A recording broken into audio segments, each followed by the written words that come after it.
Saudara, Bank Indonesia memproyeksi pertumbuhan ekonomi bisa di angka 4,5 hingga 5,5% di tahun depan.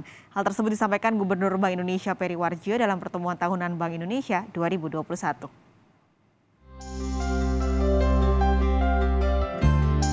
Bank Indonesia memproyeksi pertumbuhan ekonomi 4,7 sampai 5,5% tahun 2022. Disampaikan Gubernur Bank Indonesia Peri Warjio dalam pertemuan tahunan Bank Indonesia 2021. Pertumbuhan ekonomi Indonesia tahun 2022 diperkirakan mencapai 4,7 hingga 5,5%, meningkat dari proyeksi 2021 sebesar 3,2 hingga 4%.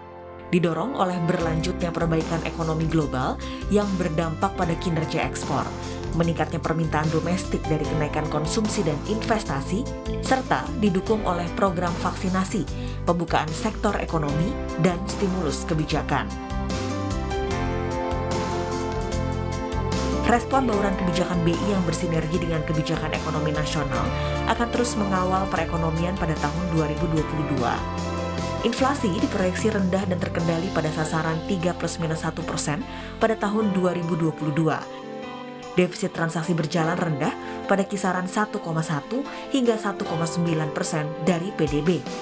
Dana pihak ketiga dan kredit akan tumbuh masing-masing sebesar 7 hingga 9% dan 6 hingga 8%. Selain itu, ekonomi keuangan digital akan meningkat pesat pada tahun 2022. Nilai transaksi e-commerce diperkirakan akan mencapai 530 triliun rupiah, uang elektronik 337 triliun rupiah, dan digital banking lebih dari 48.000 triliun rupiah. Bauran kebijakan BI pada tahun 2022 akan terus disinergikan dan sebagai bagian dari arah kebijakan ekonomi nasional untuk mengakselerasi pemulihan sekaligus menjaga stabilitas perekonomian. Dengan meningkatnya ketidakpastian global, kebijakan moneter akan lebih pada stabilitas, pro-stability. Sementara 4 kebijakan lain, yaitu makrobudensial, digitalisasi sistem pembayaran, pendalaman pasar uang, pengembangan UMKM dan ekonomi keuangan syariah tetap untuk pertumbuhan, pro-growth. Presiden Joko Widodo juga mengapresiasi sinergi dan komunikasi yang terjalin intens dan baik antara BI, OJK, LPS, dan pemerintah, dalam hal ini Kementerian Keuangan.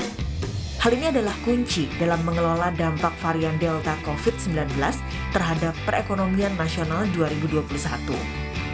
Presiden RI juga mendorong dikembangkannya ekonomi hijau dan memperkuat digitalisasi ekonomi, khususnya UMKM. Tim Liputan, Kompas TV.